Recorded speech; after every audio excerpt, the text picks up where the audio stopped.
Buenos días, mi nombre es Matías Lamarre. Hoy es miércoles 26 de agosto y siendo las 8, les doy la bienvenida desde Junín. Muchas gracias por sumarse a esta charla nombrada Rol de las pasturas megatérmicas en los sistemas ganaderos del NEA a cargo del ingeniero Pablo Barbera. Arrancamos este ciclo de charlas dentro del Congreso de APRESID Siempre Vivo, Siempre Verde. A lo largo de la presentación que estamos a punto de ver, ustedes podrán ir enviando preguntas en la sección que viene a la derecha de sus pantallas y al finalizar la presentación les pasaré algunas de ellas a Pablo en base a la cantidad recibida y el tiempo que dispongamos. Intentaremos poder realizarlas todas y les recomendamos hacerlas en el transcurso de la presentación. Recordar que en el menú superior de la página principal hay una sección llamada Asistentes, donde podrán buscar a los oradores que estén registrados en el Congreso y a través de la misma poder chatear o incluso programar reuniones con ellos.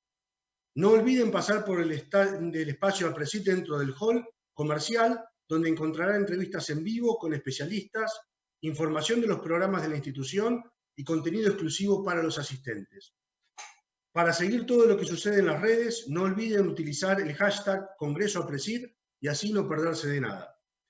Bueno, a continuación voy a presentar brevemente a Pablo Barbera para dar inicio a la presentación. Pablo Barbera es ingeniero zootecnista recibido en la Universidad Nacional de Lomas de Zamora con una maestría en producción animal en la Universidad Nacional de Mar del Plata. Trabaja en proyectos relacionados con la producción y utilización de recursos forrajeros para bovinos, con énfasis en ambientes subtropicales, en la generación de cadenas forrajeras estables para sistemas de cría e invernada, y en la evaluación de genotipos y prácticas de manejo de forrajeras. Bueno, sin más, los dejo con la presentación de Pablo para que la disfruten. Adelante. Bueno, ¿qué tal a todos? Yo soy Pablo Barbera, del INTA de Mercedes de Corrientes, y la idea es comentarles en esta presentación el rol que tienen las pasturas cultivadas en los sistemas ganaderos del noreste, ¿sí? de la Argentina. Vamos a compartir pantalla. Como comentaba, la idea es comentar el rol de las pasturas megatérmicas en el NEA, nuestro temario. Será hablar un poco de la base forrajera del NEA, qué sistemas ganaderos tenemos, el impacto que tiene incorporar una pastura megatérmica en estos sistemas, el uso de cadenas forrajeras, de las pasturas en cadenas forrajeras, algunas recomendaciones sencillas de manejo de pasturas y unos comentarios finales. Bien, yendo a la base forrajera del NEA, nosotros estamos en una región que es subtropical húmeda, que está básicamente en las provincias de Misiones, Corrientes, parte de Chaco, Formosa, Santa Fe y Entre Ríos. Son casi 30 millones de hectáreas totales, las cuales casi unas 20 millones de hectáreas están dedicadas a la ganadería, ¿sí? De esa ganadería, prácticamente toda la superficie es sobre vegetación natural, campo natural, y menos del 5% de la superficie está utilizada con forrajeras implantadas, ¿sí? Tenemos dentro de esta superficie casi 15 millones de cabezas de bovinos, y la carga global es bastante elevada, 0,75 cabezas por hectárea ganadera, que representa aproximadamente 0,6, 0,65 EB por hectárea, que es alto, ¿sí? Si vemos la productividad de estos recursos, en promedio, datos calculados a partir de índice verde, tenemos que los pastizales producen 4,5 toneladas por hectárea año, y los recursos implantados dentro de estos sistemas alcanza casi 8 toneladas por hectárea año, lo cual es una diferencia grande en producción y también en calidad, como vamos a ver ahora. Bien, cuando hablamos de campo natural, que tenemos que hablar porque es la base de la ganadería, tenemos muchas situaciones muy diversas, pero básicamente son estas dos situaciones, ¿no? Un sistema de pastos cortos, con pasturas, digamos, con especies de calidad, megatérmicas, algunas especies invernales, que es típico del sur de Corrientes, ¿sí? Si nos vamos hacia el norte es difícil encontrar estos pastizales de buena calidad, y más que nada predominan los ambientes de pajonal, con especies de muy baja calidad, que si bien pueden producir incluso 6, 7, 8 toneladas de materia seca por año, por hectárea, pero gran parte no pasa por el rumen de la vaca, sino que es rechazado y muchas veces se maneja con fuego, ¿sí? Entonces es en estos sistemas, los sistemas de la derecha, donde el impacto de las pasturas es mayor, y eso se verifica cuando queremos modelizar y ver cuál es el impacto de una tecnología. A veces no es fácil, porque son sistemas, los sistemas ganaderos y los de cría son bastante complejos.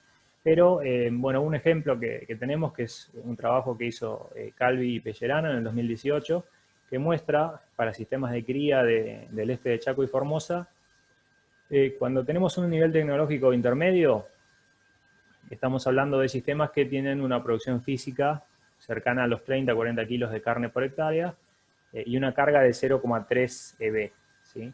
Y un margen bruto positivo y una rentabilidad bastante baja, ¿sí? Estos son sistemas que están basados básicamente en tecnología de procesos, bueno, manejo del rodeo, algo de incorporación de alimentación, pero muy bajo.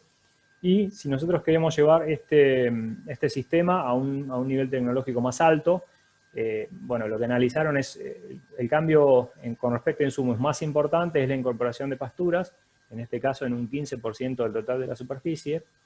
Y este impacto de estas distintas tecnologías, dentro de las cuales la pastura es tal vez la más importante y la más onerosa, son cambios en la capacidad de carga, cerca del 30%, cambios en la producción total, también cerca del 40 a 50% de producción extra, y márgenes brutos, o sea, resultados económicos mucho mayores, que se duplican, y una rentabilidad sobre el capital que, bueno, se multiplica varias veces. ¿Por qué bueno, tiene un impacto tan alto esta incorporación de pasturas? Bueno, tiene que ver no solamente con cambios en la carga, como veíamos, sino también cambios en la eficiencia de los sistemas, y que está dado básicamente por la ganancia de peso de ciertas categorías dentro de ese sistema. La vaquilla de reposición, bueno, es algo donde siempre se hace hincapié por el impacto que tiene adelantar la edad de entore de las vaquillas.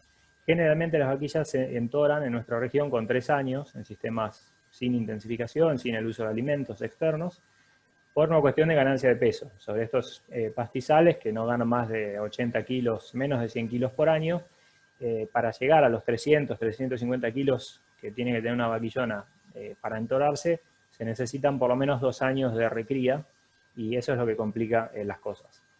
Nosotros, a través de cambios en la alimentación, que básicamente lo más barato para cambiar la alimentación es incorporar una pastura, podemos entorar perfectamente vaquillonas a los 18 meses, es decir, con 1 año de recría, o 24 meses pensando en la segunda primavera de recría, ¿sí?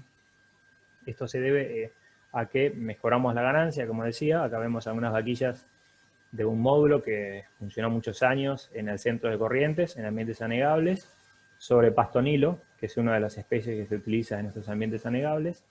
Y vemos que la ganancia de peso de estos animales ganaron más de 100 kilos, en este caso 125 kilos en el año, lo que permitió, en promedio de 6 años, entorar la mayoría de las vaquillas y preñar la mayoría de las vaquillas, casi un 80% del total de los animales, ¿sí?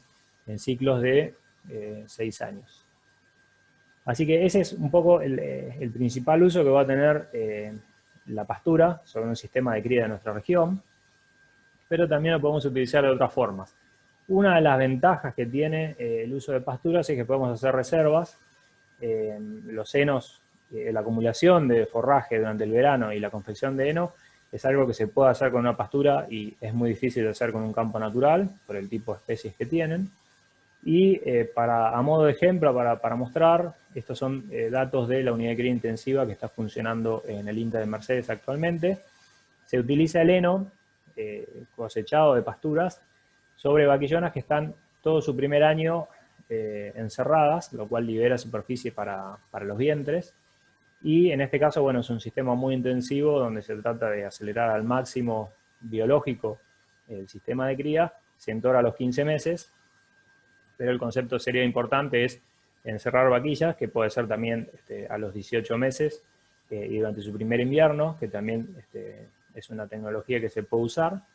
Y en este caso, bueno, las vaquillas utilizan heno de setario y de grama Rhodes. Dentro de ese ciclo anual, las vaquillas comen aproximadamente 6 rollos por animal. La ganancia de peso de 700 gramos son ganancias altas, ya que son animales con un requerimiento alto y tienen que servirse en la primera primavera, después del destete. Y en promedio de 4 años de utilizar este sistema, se logró una preñez de casi el 80% en ese servicio con animales Braford 3/8, ¿sí? Esas vaquillonas, una vez que el tacto dan preñadas, pasan a pasturas en pastoreo, en ese segundo año de la primera parición y el segundo servicio, bueno, a una vaquilla por hectárea con una suplementación invernal y bueno, reciben un destete precoz para asegurar la preñez, que en este caso también promedio de varios años es de casi el 95%, y una proporción alta de vaquillas que son cabeza de parición, ¿sí? Es un servicio de octubre, noviembre, diciembre, y la mayoría de las vaquillas van a parir en octubre y van a estar bien preparadas para ingresar al tercer servicio, que en este caso ya se da sobre campo natural. Bueno, este sistema, que como decía es bastante ajustado, tiene casi 30% de pasturas en el global del sistema, pero permite elevar la receptividad de todo el sistema a cerca de 1 EB por hectárea, con 30% de pasturas y, bueno, uso de suplementos, que es básicamente sobre la vaquilla el primer año y una pequeña porción sobre la vaquilla después de parida, esperando su segundo servicio. Pero bueno, estas son formas de utilizar las pasturas en sistemas de cría, siempre pensando en mejorar la carga y mejorar la relación de vientres sobre cabezas totales, ¿sí? Con respecto a recría e invernada, bueno, tenemos datos también de muchos años de uso de pasturas para recría e invernada. Estos son los datos de la estancia Napenay, que es un módulo anexo o muy cercano, pegado a la unidad de cría del INTA de Mercedes, en donde bueno, el productor decide hacer un convenio con INTA y hacer una unidad de recría invernada. ¿Sí? Acá vemos la ganancia de peso de animales, en este caso machos, pero se invernaban tanto hembras como machos, y vemos que las ganancias de peso eran de cerca de 150 kilos por año, por cabeza, en este caso son 166. La producción de carne global por hectárea de más de 200 kilos de carne, y este sistema, si bien era todo invernada, pero por las ganancias vemos que podemos hacer una recría de un año y vender un animal que es requerido por el mercado de más de 300 kilos, o en este caso, con un año más de permanencia en pasturas, se lograba la terminación de novillos que, bueno, por el peso y el tipo de novillo, tranquilamente pueden tener destino de exportación. Acá vemos que podemos, entonces, sobre pasturas, en pastoreo todo el año, lograr novillos terminados a los 30 meses, y incluso también las vaquillas se terminaban antes, ¿sí? Unos 4 o 5 meses antes que los novillos, y bueno, básicamente son las posibilidades que tenemos para usar pasturas en proporciones de 100% pasturas y hacer recrías y terminaciones eficientes. También podemos, que es el módulo que tenemos actualmente funcionando en INTA, pensar en combinar pasturas con otros recursos, en este caso verdeos de invierno y suplementación, para sistemas más intensivos en donde el animal no solamente se recría, sino se termina durante el primer año, y es lo que estamos haciendo, bueno, en los últimos 7 ciclos dentro de la unidad de invernada del INTA, ¿sí? En este caso la idea es en un año terminar un novillito con más de 380 kilos de peso vivo, y a su vez tener una carga que nos permita producir más de 300 kilos de carne en el año, ¿sí? De la superficie, la mitad de la superficie es verdeos de invierno y la otra mitad es pasturas estivales, que sería el recurso barato, y la carga es de cerca de un novillo por hectárea. Bueno, ¿por qué 50 y 50 en cuanto a superficies? Básicamente eso está relacionado con las curvas de crecimiento. En nuestra región vemos que tenemos unos 7 meses de crecimiento activo de pasturas y unos 5 meses de crecimiento activo de verdeos de invierno, ¿sí? Esto nos da una proporción que con 50% de la superficie tenemos una oferta de forraje bastante estable durante el año, ¿sí? Generalmente el problema es el otoño, es el momento que estamos esperando los regrases, y estas proporciones no van a ser fijas en la medida que nosotros nos movemos dentro del NEA, sino que si nos vamos hacia el norte, que tenemos más meses de crecimiento activo de pasturas, podemos disminuir la proporción de verdeos e incluso también cambiar los verdeos por suplementación, de forma de tener sistemas estables, ¿no? Pero en este caso nosotros estamos utilizando este sistema con verdeos y pasturas, en los cuales Los animales ingresan al sistema, después del destete, a pasturas con suplementación. Una vez que los verdeos están listos, la mayor parte de la carga pasa a los verdeos, a 3 cabezas por hectárea. Y cuando finalizan los verdeos, su crecimiento, entre noviembre y diciembre, vuelven a pasturas, en este caso también una carga de 3 cabezas, ¿sí? Y reciben una suplementación final para terminación. Acá vemos a los animales en el otoño con suplementación, esperando para ingresar al verdeo. Luego, durante el primer invierno, que pasan sobre verdeo, generalmente no se suplementa, salvo que haya contingencias climáticas que hagan que la pastura crece muy poco, entonces ahí sí se utiliza algo de suplementos energéticos.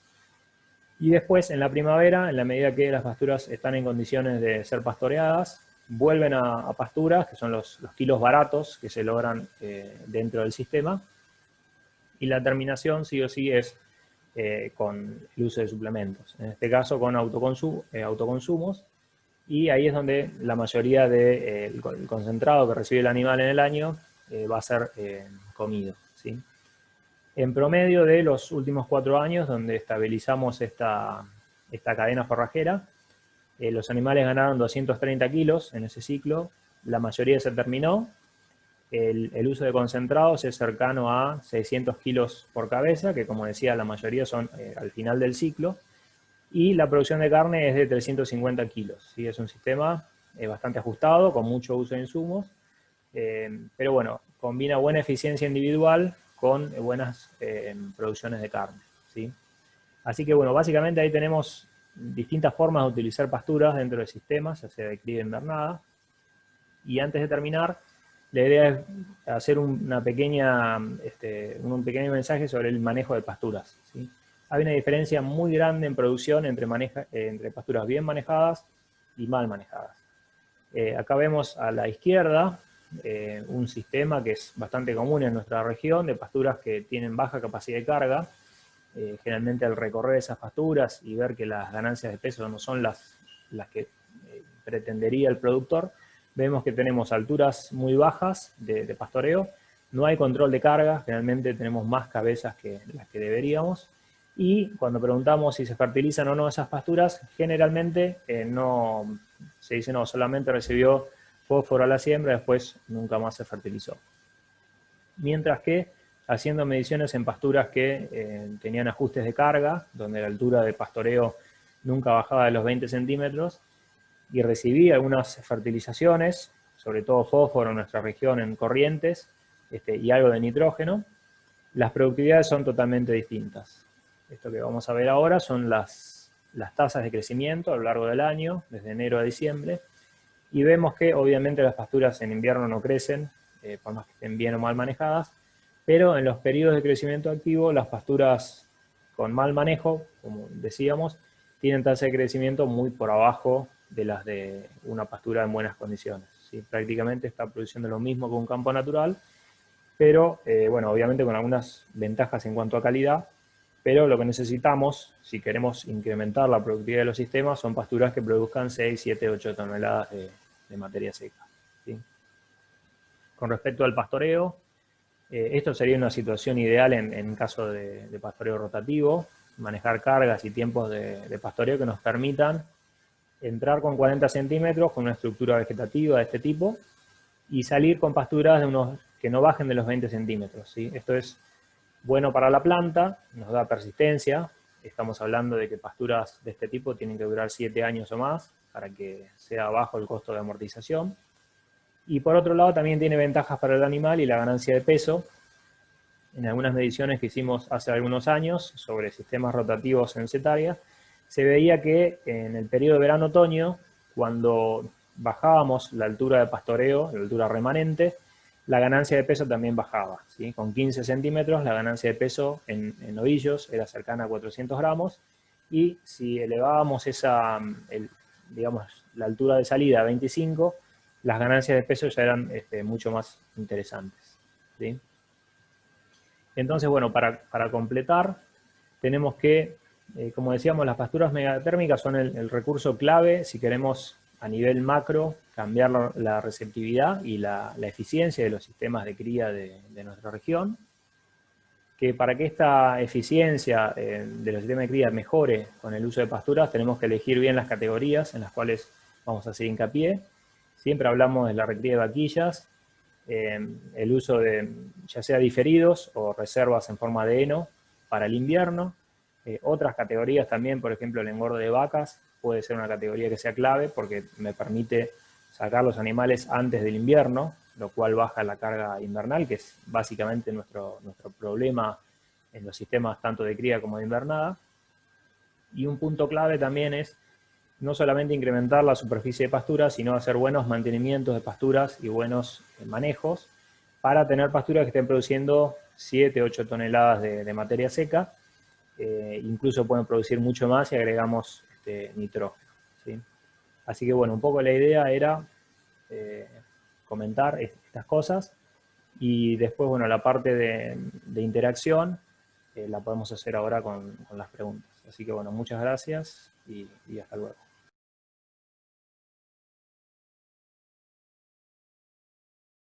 Bueno, Pablo, muchísimas gracias por tu presentación.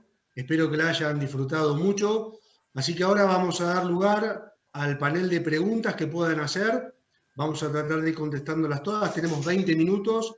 Así que, bueno, las preguntas que vayan teniendo, por favor, vayan pasándolas al chat y yo se las voy acercando a Pablo. Pablo, tenemos una pregunta que es: ¿hasta cuánto ha aumentado la receptividad con el recurso de las megatérmicas? Bien, ¿qué tal, Matías? Bueno, hemos hecho trabajos y en general, digamos, ¿no?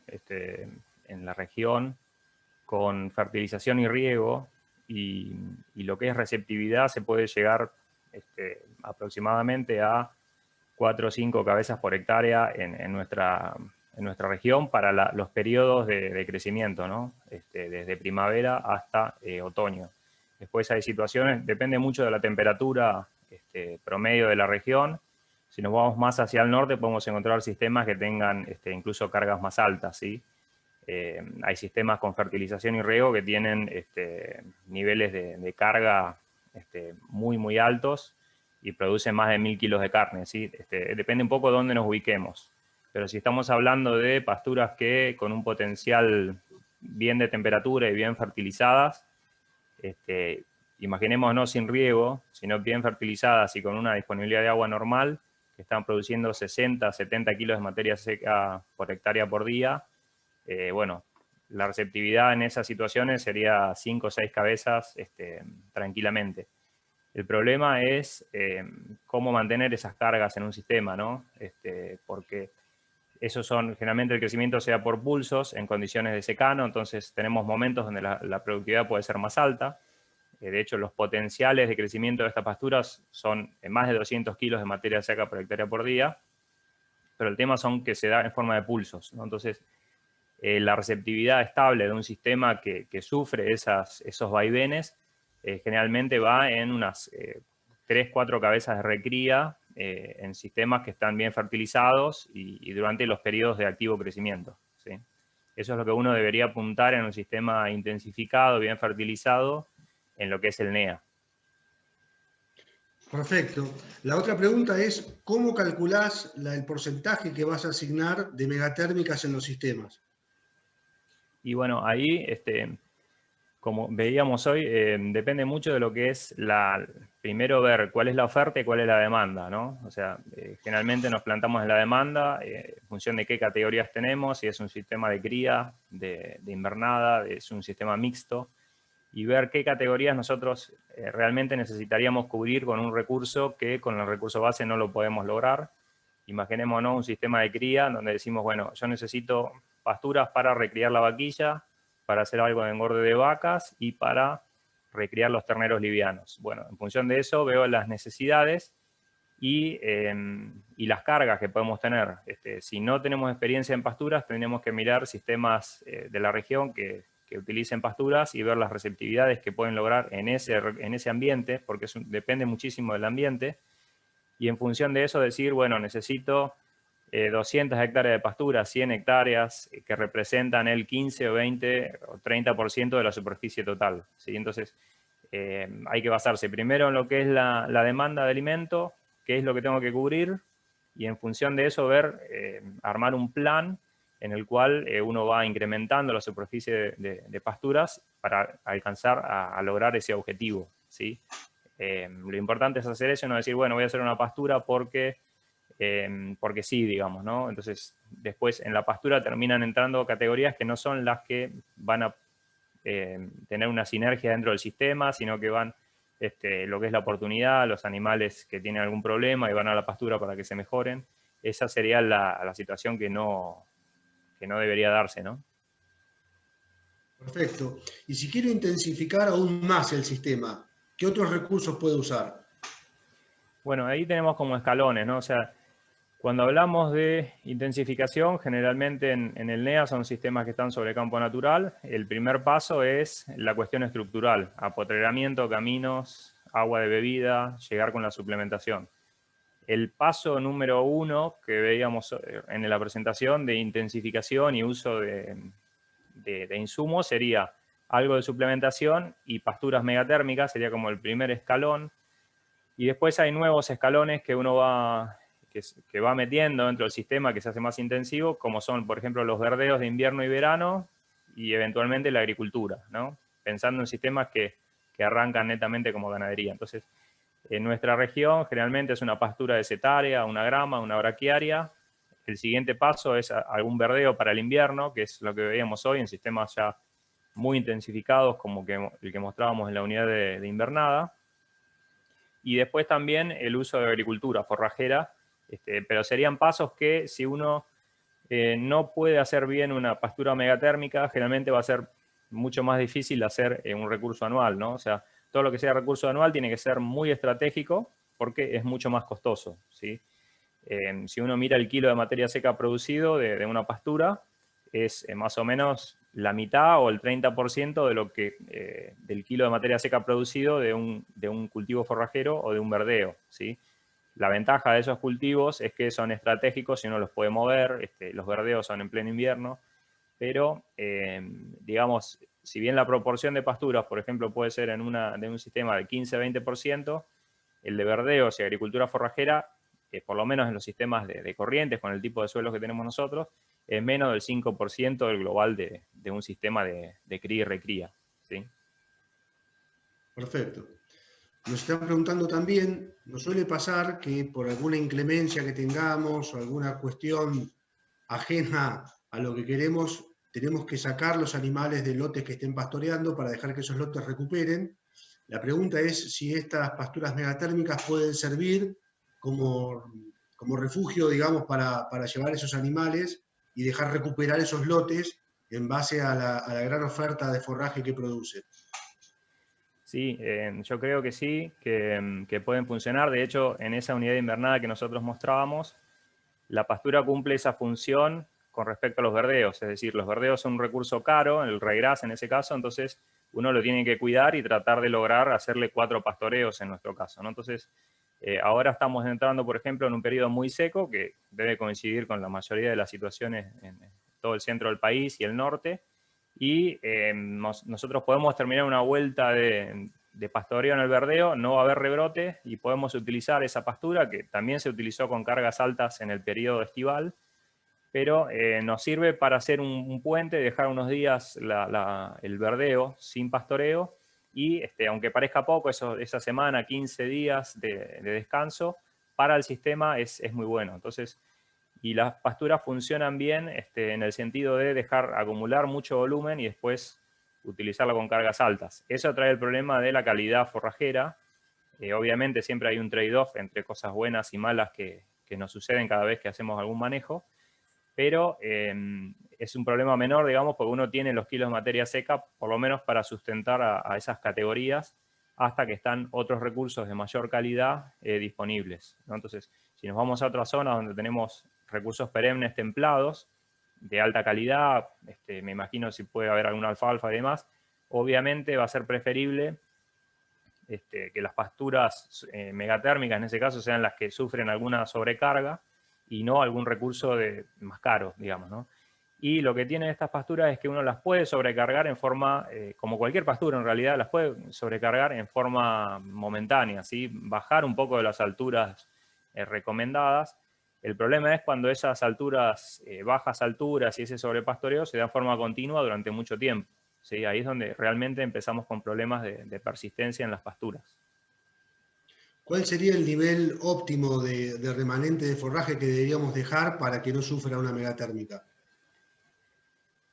Puede depender un poco de las especies. Hay especies que son más erectas y otras que son más rastreras, pero generalmente manejamos entre 15 y 20 centímetros de altura, que sería lo que tenemos que dejar en sistemas rotativos, ¿sí? En sistemas de pastoreo continuo, que también se pueden utilizar estas pasturas en pastoreo continuo y con ajustes de carga, también no bajar de 20 centímetros, ¿sí? Generalmente uno trata de mantener alturas más cercanas a los 30 centímetros en pastoreo continuo, pero no bajar de eso, ¿sí? Nosotros, como decía, podemos llegar a bajar en algún, ante contingencias climáticas, comer, no al ras, pero sí bajar mucho más la pastura, pero tiene que ser un evento puntual, 1 o 2 eventos, y después en algún momento dejar que la pastura se recupere, ¿no? Perfecto. ¿Cuál es el régimen hídrico que manejan ustedes allá para sostener este tipo de pasturas?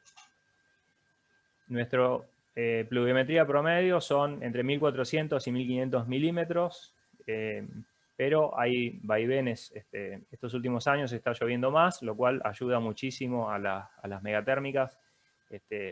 Por ejemplo, una pastura bien fertilizada puede producir 12 toneladas de materia seca sin riego, ¿no? En estos años. Pero a su vez, si miramos toda la línea de tiempo, el periodo seco de 2006 al 2009, en esos momentos la pastura estaba produciendo cerca de 4 toneladas, ¿no? Porque llovían 1000 milímetros. Ahí dependemos muchísimo de las lluvias del periodo estival, ¿no? Generalmente las lluvias de diciembre a febrero son las que definen un poco la productividad de todo el año. Perfecto. Nos preguntan también si hay que tener alguna consideración especial en particular al momento de la preparación del lote en vistas a la siembra de estos cultivos.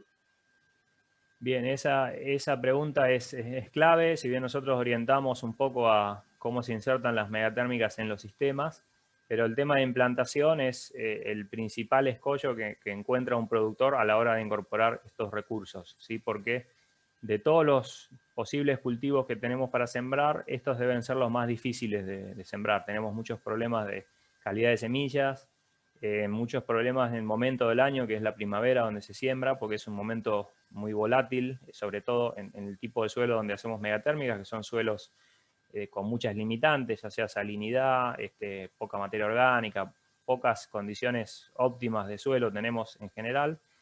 Entonces hay que tener muchas consideraciones, ¿sí?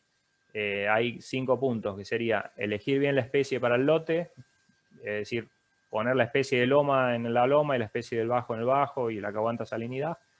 La preparación del suelo, que generalmente debe ser en convencional, en la mayoría de las situaciones, sobre todo si venimos de campo natural. La calidad de semillas y definir bien la cantidad de gérmenes que ponemos por metro cuadrado. Hay muchos problemas con la calidad de semillas, son semillas que tienen mucho menos mejoramiento, años de mejoramiento que cultivos, entonces los porcentajes de germinación y de pureza suelen ser bajos y hay mucha dispersión. Y bueno, lo que es fertilización es clave, ¿no? En nuestra región tenemos que agregar fósforo sí o sí en la siembra, y hay otras regiones que tienen contenidos de fósforo más altos y se puede obviar o utilizar niveles bajos de fertilización. Pero es clave asesorarse bien, elegir bien la especie, y lo ideal sería que haya algún técnico involucrado, sobre todo sobre superficies grandes, que tenga experiencia en lo que es implantación, porque realmente es un problema difícil y muchas veces por fallas en la implantación se cortan procesos de intensificación de este tipo de campos con este tipo de pastura. Cuando hablas de niveles altos y bajos de fósforo, ¿cuál es el umbral que estás usando para determinar cuándo a incorporar fósforo o no? Generalmente usamos 10 partes por millón, indica los suelos donde tenemos que usar fósforo y aquellos en donde generalmente no se usa fósforo, y eso abarata también mucho las pasturas, ¿no?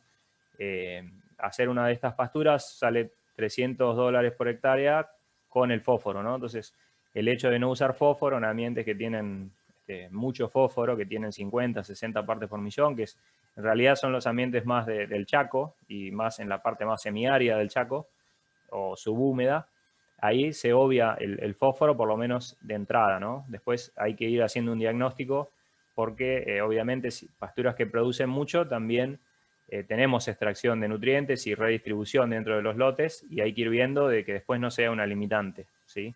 Pero en Corrientes, por ejemplo, hacemos un análisis de suelo, pero siempre, nunca va a dar más de 4, 5, 6 partes por millón, salvo que sean lotes que vienen con agricultura y que han dejado resabios, pero generalmente siempre tenemos que agregar fósforo y no podemos obviar esos 20 kilos de fósforo elemento para tener una pastura que produzca bien en los próximos 2 o 3 años.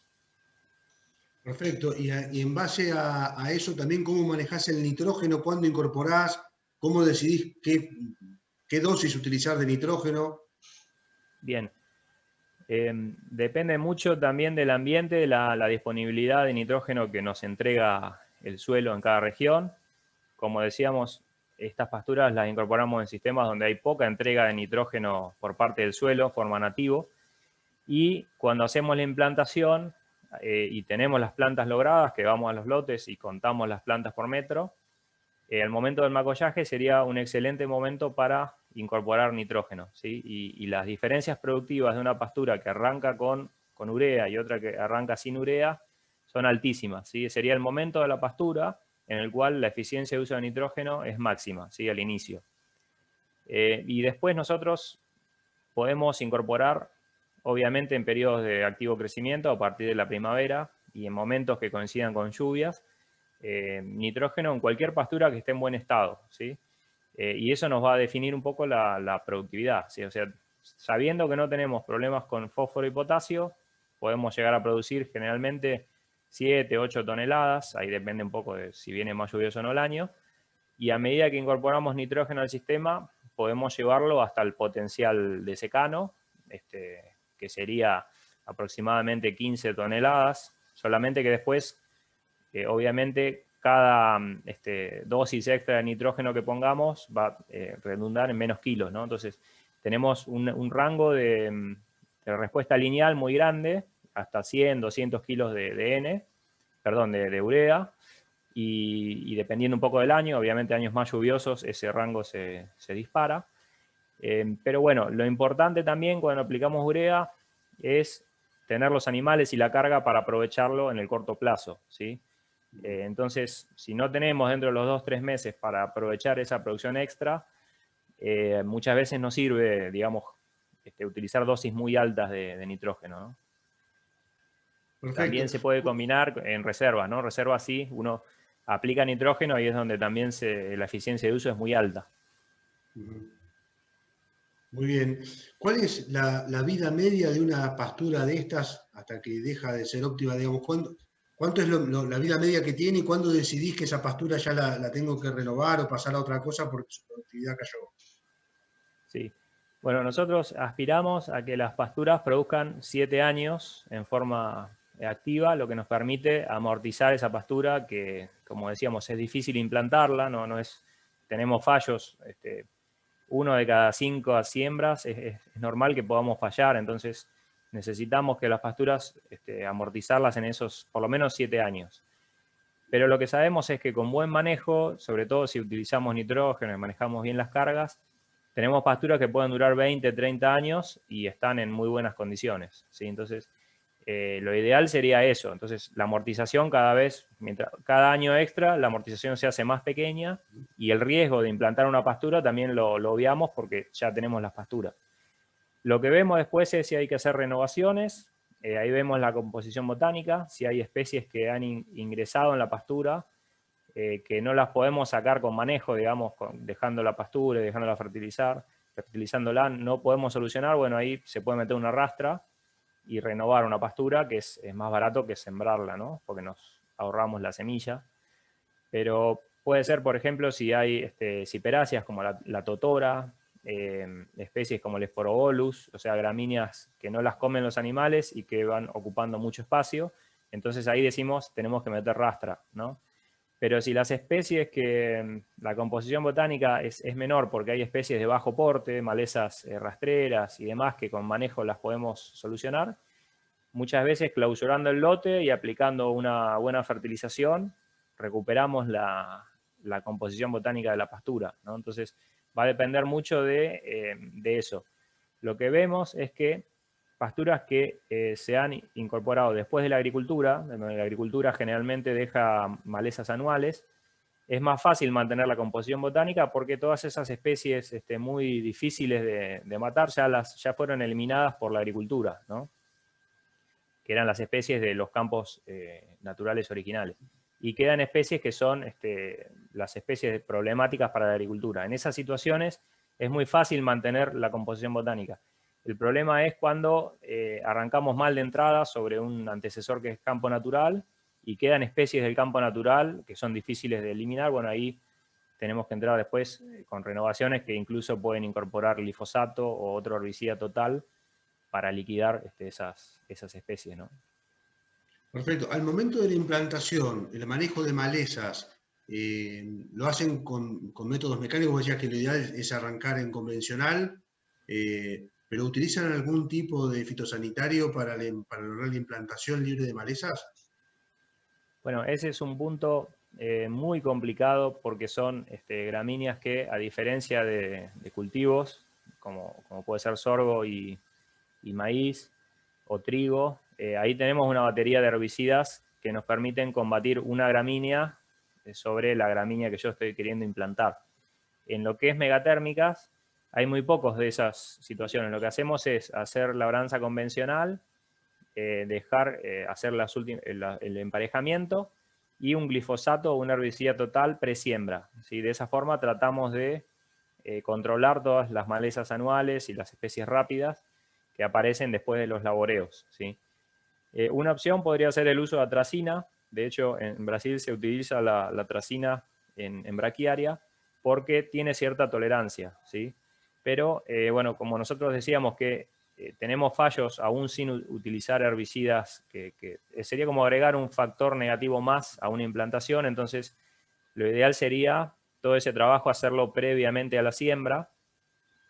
Y bueno, como decía, la situación más difícil es cuando tenemos una gramínea maleza, ¿sí? Todo lo que es hoja ancha es muy sencillo porque podemos aplicar 2,4-D, tordón de 30, bueno, toda la batería de herbicidas hormonales para hoja ancha, ¿sí? Perfecto. Desde que haces la implantación, ¿en qué momento puedes hacer el primer pastoreo desde la siembra de primavera? Bien. Eso va a depender un poco de las condiciones climáticas. Puede ser a los 90 días, puede ser que haya que esperar más. Generalmente es el primer otoño, ¿sí? En el primer otoño, si tenemos una buena implantación de primavera, entre el verano y el otoño se da el primer pastoreo, que implica que la pastura tenga una buena cobertura y un buen anclaje de las plantas. Hay como dos líneas de pensamiento con lo que es megatérmicas. En muchos casos se habla de dejar semillar las pasturas para generar un banco de semillas inicial, que va a ser la situación que vamos a usar si logramos pocas plantas por metro, ¿no? Si nosotros tenemos un stand de planta bueno, que nos asegure después la continuidad de la pastura, lo ideal sería no dejar semillar la pastura, sino hacer un primer pastoreo para descabezar un poco la parte superior de la pastura y que la pastura tome una postura más semipostrada, hablando en general, ¿no? Cada especie tiene sus particularidades, pero en forma general. Entonces ahí como que le estamos dando el mensaje a las pasturas de que se mantengan en ese estado, ¿no? Si las dejamos semillar, las pasturas se van en vicio, los puntos de crecimiento se van muy arriba y después vamos a tener problemas con el rebrote, ¿no? El rebrote va a ser mucho más lento y la eficiencia de uso por kilo de pasto va a ser menor porque esos kilos que tenemos producidos son mucho más tallo que hoja, ¿sí? Entonces, concretamente, si tenemos buenas plantas, tratemos de comer la pastura antes de que florezca o cuando está comenzando a florecer. Y si tenemos que asegurar un buen banco de semillas, porque tenemos pocas plantas, sí, ahí dejaríamos que la pastura florezca y caiga semilla, ¿no? Y si el objetivo fuera hacer heno, reserva de esa pastura, ¿cuál sería el momento ideal para hacer los cortes? Bueno, ahí hay un tema de compromiso, cantidad y calidad, ¿no? Si la idea es generar muchos kilos de materia seca, nos vamos a ir, vamos a esperar la pastura hasta que genere mucho volumen, que esté totalmente florecida, y bueno, vamos a tener muchos más kilos y por ende va a rendir mucho más todo el proceso de enificación o de ensilado que se quiera hacer. Si buscamos un rollo de mayor calidad, podríamos adelantar eso, pero obviamente con un costo por kilo de materia seca más alto, ¿no? Porque va a rendir menos rollos o menos cantidad de silaje por hectárea, pero de una calidad mayor. Generalmente lo que uno busca es cantidad, ¿no? En este tipo de henos, porque no son henos que de por sí generen mucha calidad. Entonces, la calidad después se lo podemos dar con otro componente de la dieta y con estas pasturas, sobre todo en estos sistemas generalmente intensivos, que necesitamos fibra para cubrir el bache invernal, ¿no? Nos preguntan también cuando haces la renovación, que pasabas la rastra, ¿a eso le incorporás también semilla de vuelta o usás la semilla que ya tenés en el lote? Y bueno, ahí puede haber las dos situaciones. Generalmente una pastura que tiene varios años y que uno vio que semilló en varias oportunidades, vamos a tener semilla viable en el suelo, dependiendo de la especie, ¿no? Hay especies, por ejemplo, setaria en nuestra zona, tenemos un banco de semilla que no necesitamos agregar. Pero si vamos a una pastura que está fuera de zona, por ejemplo una braquiaria muy al sur, es muy difícil que genere semilla viable, entonces ahí sí vamos a tener que renovar y poner semilla de nuevo, ¿no? Entonces hay una paleta de situaciones ahí. Después hay especies que son estoloníferas, como la grama.